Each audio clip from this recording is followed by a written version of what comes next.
What do you mean by a cancellation?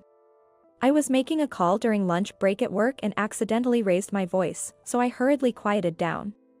I didn't go through with any procedure like that. Why? How come? My mind went blank. The woman from the insurance company was the epitome of calm, in stark contrast to me. According to our records, we received a cancellation request from you, and the procedure has already been completed. The insurance I had signed up for was a savings-type life insurance. My sister-in-law, Emily, was an insurance agent and had begged me to sign up for a policy that was pricier than the market rate because she had strict quotas to meet. I'm Sophia, a 40-year-old office worker. I live in an apartment with my husband and daughter. Today has been quite a day from the start. My husband, Kevin, announced he had an overnight business trip as soon as he woke up and started packing, while my daughter began to fuss, saying, "I can't find my math textbook." Madison, my daughter, is only in the first grade, so it's understandable that she requires a lot of attention. But I really wish Kevin wouldn't add to the hassle with things like, "Where's my travel bag?" or "Where are my new socks?" It's been a rough year with Kevin. I've been contemplating divorce, which only adds to my frustration. Why can't both of you prepare the day before? When I expressed my disbelief, Madison sincerely apologized, "Sorry, Mom. I'll be more careful next time."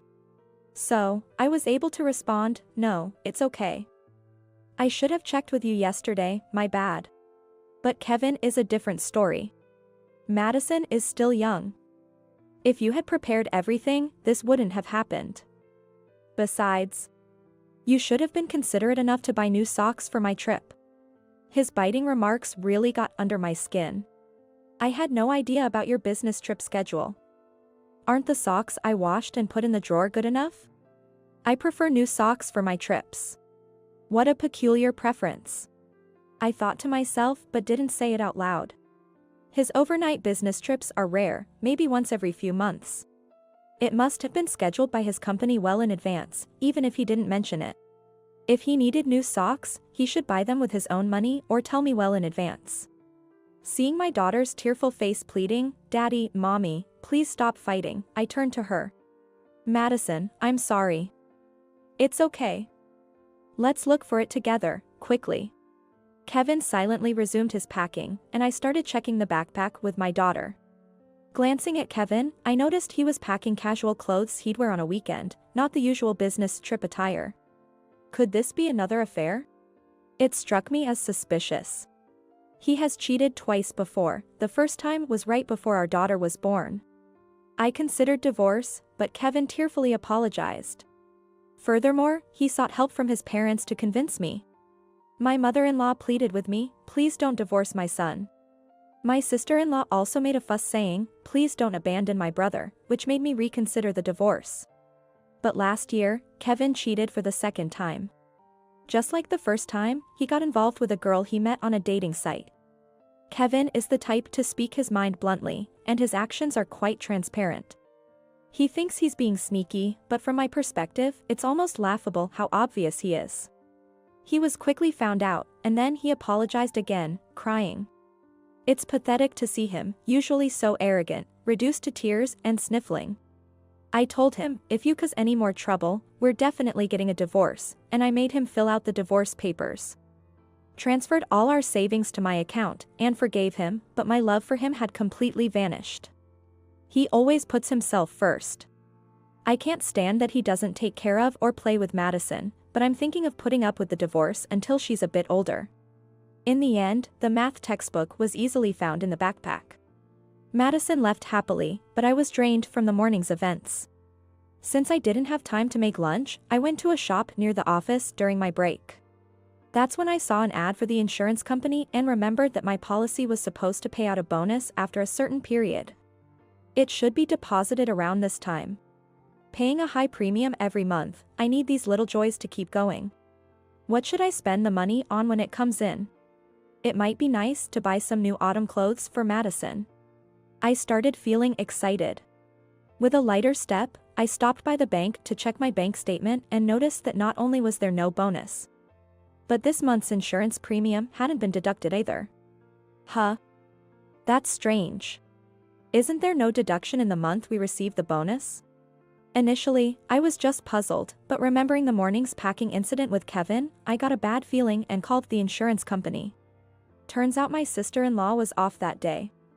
Another lady handled my call, and that's how the cancellation came to light. They said the cancellation payment had already been made, but I haven't received any money in my account. The lady on the phone kept saying that all the paperwork was in order and that the insurance company had followed proper procedures. It's a big issue if someone cancels without the owner's consent. And it seemed like they were indirectly saying it wasn't the insurance company's fault. I'll say this clearly one more time, I had no intention of canceling. I'll check with Emily and my husband. But please make sure to verify with her on your end as well. I made my point strongly and hung up.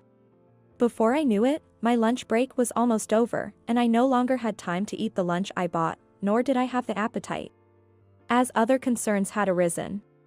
When I told my boss I'd like to leave early today, I quickly wrapped up the remaining work. I left the office earlier than usual and immediately called Kevin. If he was truly on a business trip and busy, I couldn't help it. Sophia? Why are you calling? I'm at work. Kevin picked up after a few rings, sounding irritated, yet I could hear lively music in the background. Why does he think he won't get caught? Ridiculous. Sorry about that.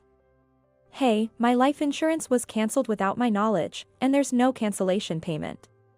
Do you know anything about this? I'm thinking of consulting the police, as it might be some scam. Huh?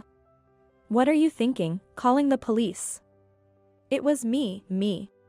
I had suspected it was Kevin and Emily's doing, so when I exaggerated a bit, he was taken aback and quickly confessed. While I had my suspicions, my anger flared up. Oh, so it was you. Where's the cancellation payment then? I used it to help Mom out. Help out? Did something happen to your mother that she suddenly needed money? No, she just said she wanted to go on a family trip for once. A trip? I was shocked by his unexpected response. You canceled my life insurance for that? To use it for a trip? Was the business trip a lie? Yeah. I'm the beneficiary, so no complaints, right? We're all staying at a top-notch hotel. I'm in the lobby right now. And you wouldn't believe the size of the chandelier here. Maybe he thought it was okay, since he got caught. Kevin bragged excitedly. What's that about? I have complaints, plenty of them. Why would you cancel it without telling me? I've been paying the premiums from my own salary. You should be able to cover your own trip expenses. Ah, so annoying. But it's the money I'd get if something happened to you, right? So it's my money. You're healthy and not going to kick the bucket anytime soon. We can just start paying again. I couldn't understand Kevin's reasoning at all. But the terms change as you get older, and the premiums get higher. Do you really not understand that? Well, I'm not the one paying for it. Kevin's irresponsible words gave me a headache. Do your parents know about this? That you canceled my life insurance without telling me? Didn't your father say anything? Oh. And Emily is in on this too, right? You and Emily forged my signature, didn't you? Well, yeah. Mom and Dad were happy about it, thought it was a good idea. It's your fault for holding on to all our money. I just wanted to have a blast for once. It's not a big deal. We're on a family trip, and everyone's happy. That a family includes your parents and Emily, right? Why aren't Madison and I included? Aren't we your family? Insurance is for emergencies. And it's much happier not to use it. Shouldn't you have consulted me first if you wanted to use it for a trip? You would have said no for sure. You and Madison are together all the time anyway. It's fine for me to be with my real family once in a while. Plus, Emily wanted to sign you up for a new life insurance policy, so it's killing two birds with one stone. For you guys, maybe. Can't believe you. Aren't you embarrassed to make excuses like a child, saying you didn't tell me because I would say no? That's why I didn't want to tell you, because you get angry. So annoying. If you're going to keep nagging, I might as well divorce you. You wouldn't do it anyway. Is he feeling emboldened because he's at a tourist spot? Kevin was bolder than usual. Understood. I hung up the phone. Be prepared. I'll take my revenge on Kevin and his family thoroughly. I muttered to myself. My patience has run out. Kevin took me for granted because I always forgave him despite saying I would divorce him. I used to think my in-laws were decent people, and even though Emily pushed expensive life insurance on me, I believed she wasn't a bad person. But decent people wouldn't secretly cancel their daughter-in-law's life insurance and spend it. Like husband, like family. I'll cut ties with all of them. I headed straight to visit the lawyer. I always kept the divorce papers Kevin filled out in my bag as a talisman. I immediately filed for divorce, then picked up Madison from after-school care, and on the way home, I told her about the divorce. She was surprised, but she understood after I explained carefully. When we got home, she asked, "So, Daddy isn't coming home anymore?" "He won't be home tonight because he's staying over somewhere. We're getting divorced, so we'll be living separately.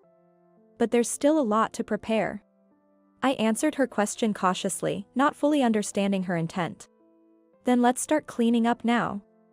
Quick." "What's wrong?" "But we're separated from Dad, right?"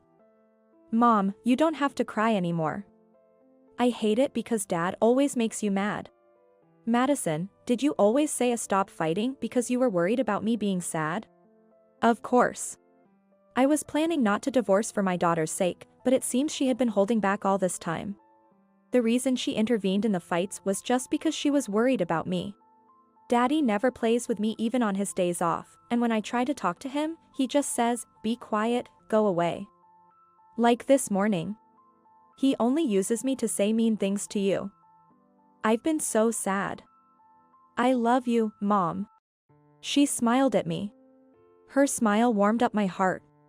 Madison had seen through Kevin's selfishness, preferring himself over her, and she was fed up with him too. Finding out Madison's true feelings in this way is so sad that it brings tears to my eyes. "I see.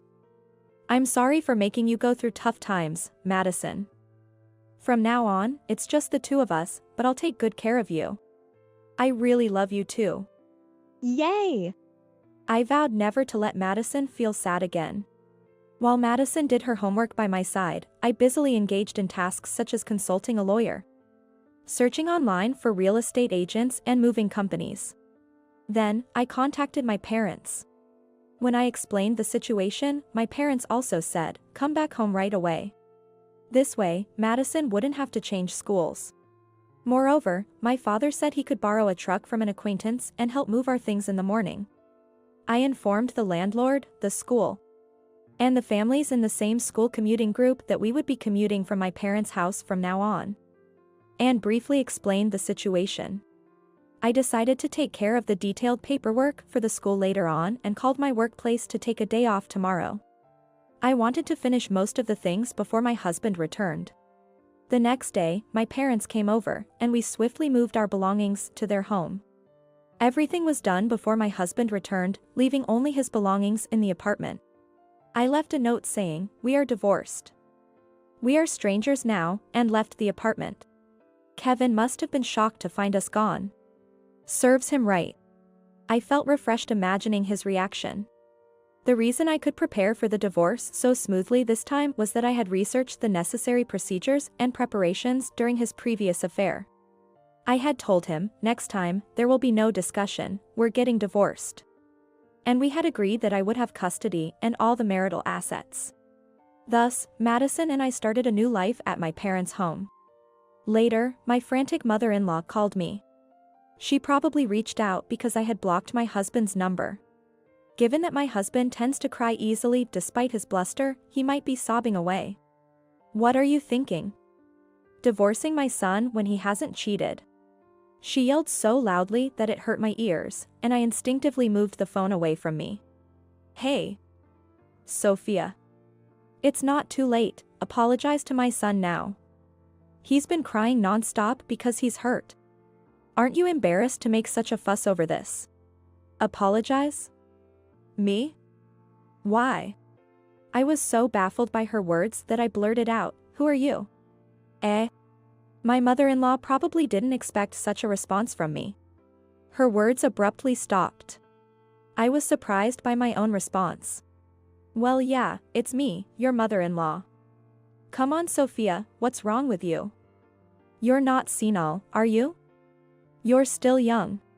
No, I only have one mother. Are you some kind of scam, like hi, it's me, a phone scam, not giving your full name? I decided to go along with my earlier slip-up.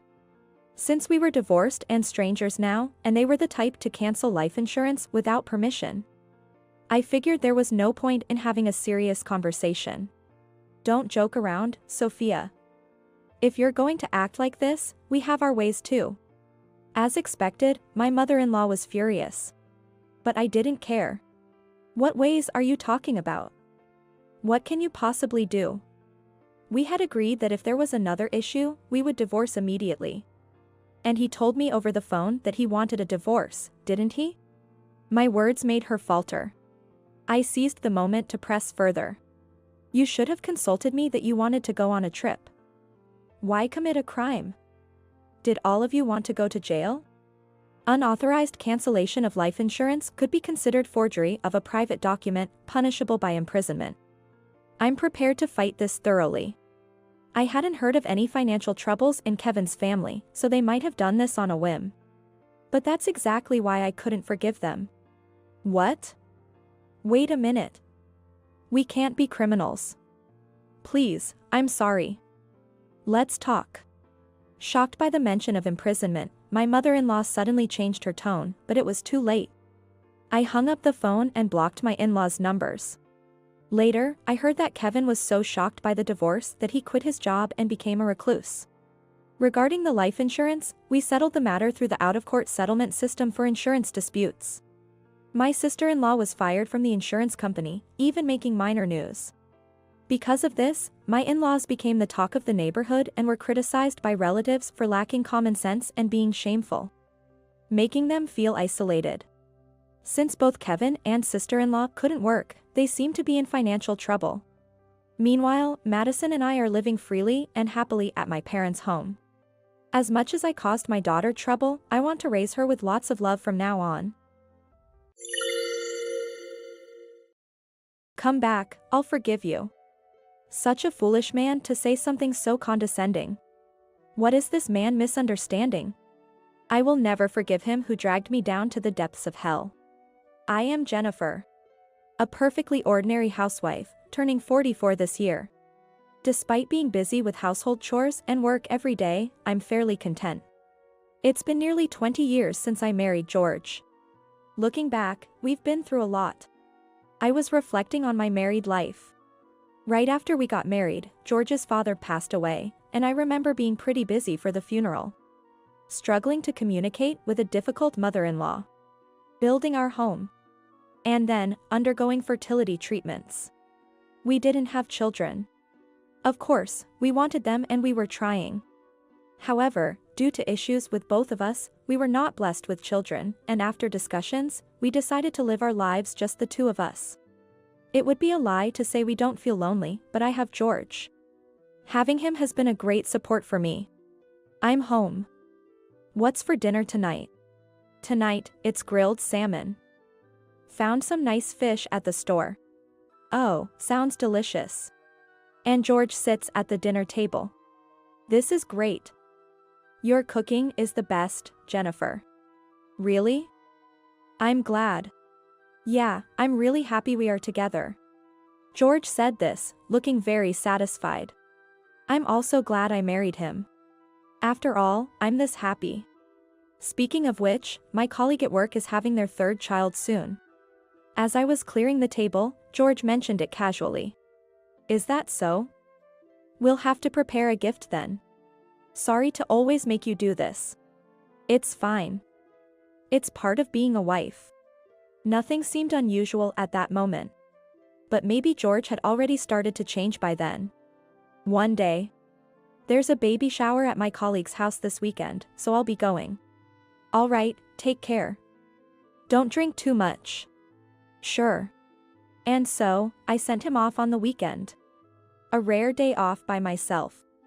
With all the household chores and cleaning done, what to do? Maybe I should go see a movie by myself. With that thought, I started getting ready. Then, the phone rang loudly. Hello? Jennifer? Is George there? It was my mother-in-law on the phone. George is out right now.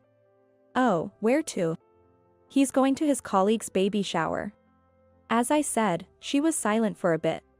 Then, with a sigh, she said, You know, Jennifer, I don't like to say things like this, but it's hard for George too. What? To celebrate the birth of someone else's child when he can't have his own? He's such a kind soul. That's why you should listen to everything he says. All right? The phone was abruptly hung up. What was she really trying to say? My mother-in-law and I haven't had a great relationship since the beginning of my marriage. The final straw was probably our decision not to have children. A woman's worth is in bearing children, isn't it? Unbelievable. What did you marry George for? I've been told such things. Of course, it wasn't just my fault since both George and I had issues. But she probably doesn't want to admit that her son is part of the infertility problem. Oh well. However, she only calls like this occasionally and doesn't come over to the house. The frequency of these calls is maybe once a month, if that. I just have to bear it and let it go during those times.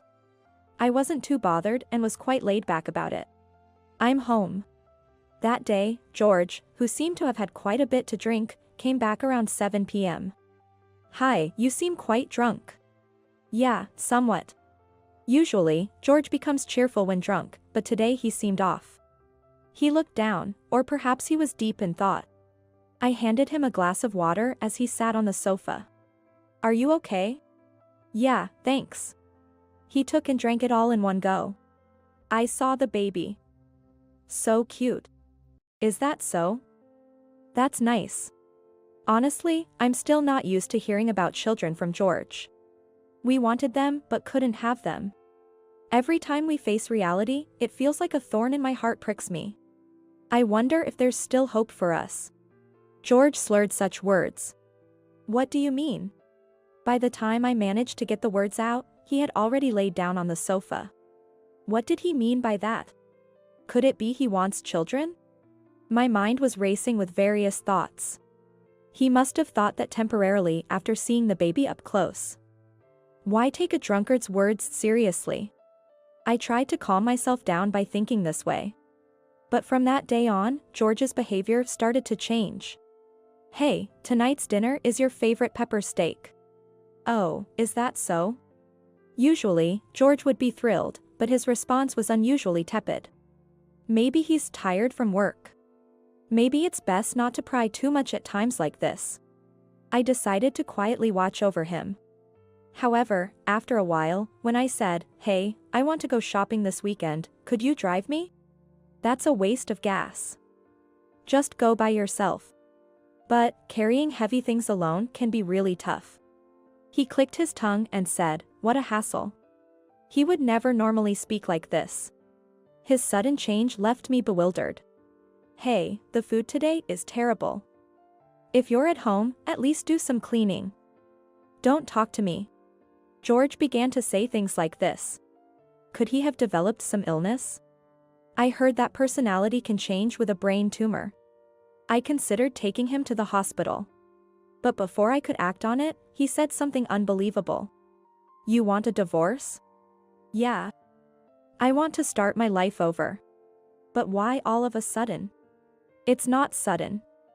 I've been thinking about it for a long time. I'm 42 this year. There's still time for me. Time for what?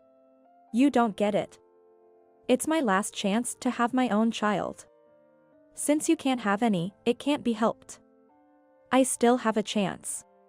Then he had his mother, who he must have called over in advance, sat beside him. She chimed in. Do you understand your position? Why won't you step aside on your own? So that's it. I'm no longer needed because I can't have children. And that's why I'm being discarded. Realizing this made me feel like I was thrown into an abyss. Without saying a word, tears flowed, and I just sat there silently. My mother-in-law had a triumphant look on her face. Perhaps a daughter-in-law who couldn't have children was never wanted from the beginning. George will bring home a young and beautiful wife. Of course, to have children with her. It would have been better if she had pointed out my flaws. Then I could see room for improvement. But there's nothing I can do about having children. Faced with such words, what choice did I have but to agree to the divorce? Why? We had been a happy couple until now. I dedicated myself to my husband, determined to live my life with him. But was that just my own wishful thinking?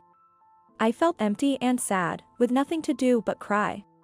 Think of this as your last kindness, sign the divorce papers. Kindness. Perhaps it was kind to let him go if he wanted children that badly.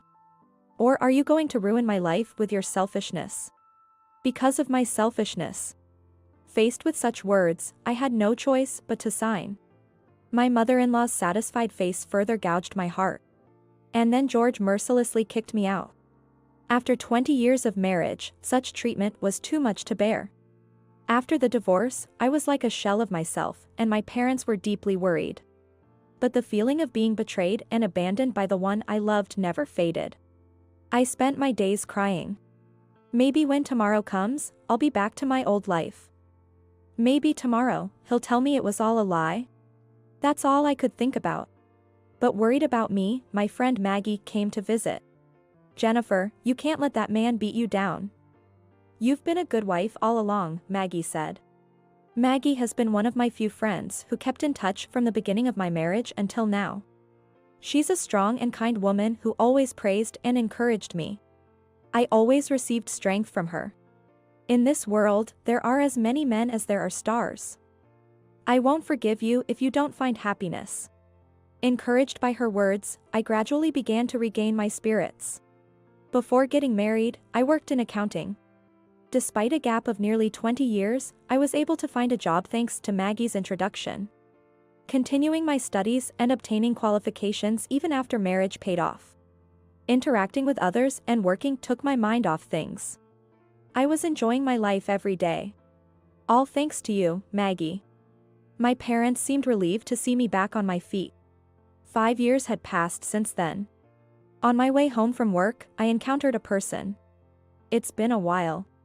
And you are? Don't be cold, it's me. You haven't forgotten, have you? What does he want now, after all this time? And he's brought his mother along. Were you waiting for me? I had no choice. I don't know where your new home or workplace is. I thought I might run into you if I walked near your parents' house. It felt eerie. What do you want? I've brought you a good offer. George is really kind, you know. You should be grateful, said the smiling my ex-mother-in-law. Her smile made me uncomfortable. I checked the time on my watch. I'm in a hurry. I told you I've brought you a good offer. Listen up. Let's not talk here, let's go into that cafe. I was forcibly taken to the cafe. You can come back if you want. George suddenly said something absurd. His mother smiled beside him. What kind of joke is this? You cried so much, refusing the divorce. I've thought a lot about it. I couldn't leave you alone, feeling sorry for you. Come back to my side. George said. I almost burst out laughing at my ex-husband's words. No, I can't laugh yet. I looked down to hide my laughter. Did they mistake my reaction for cherishing their words? They kept talking to me. I've thought about you all these 5 years. You felt the same, didn't you? You couldn't forget, right? Even after the divorce, George cared about you and waited without remarrying, his mother added. So, he couldn't remarry, after all. If you come back, there are things I want you to do. You'll be more comfortable that way, he said. It seems this is the main topic. I asked, showing interest. What do you want me to do? It's about my mother-in-law, George's grandmother. She's become senile recently, and it's been tough, she explained. I see, that's what it was all about. Come back right now, I love you. I couldn't hold it in any longer. I burst out laughing uncontrollably. The two of them looked at me in astonishment. Are you that happy? Then, Jennifer. Come to our house from today. Both of you, please keep the jokes to your faces. I said coldly, looking down at them. Who would return to be a slave now? You didn't stay unmarried by choice, you just couldn't remarry, right? How could you think I still love you after such a terrible breakup? Give me a break. I placed money for my coffee on the table and was about to leave the cafe. Then, a girl walked into the cafe. I'm back. The girl ran into my arms. Sophie. Welcome back. What's going on? I saw you from outside, Mom. The girl started talking to me with a big smile. George and his mother looked on in astonishment. Mom, what's for dinner today? What should we have, hamburgers? Yay! I love hamburgers. George looked back and forth between me and Sophie, his mouth trembling. Mom? What? What do you mean? Are you remarried? Yes, I am. Oh. Didn't you know? Of course, he wouldn't know, because I didn't tell him. My neighbors were sworn to secrecy about my current situation, so they probably didn't get any information. It's a lie. It's a lie.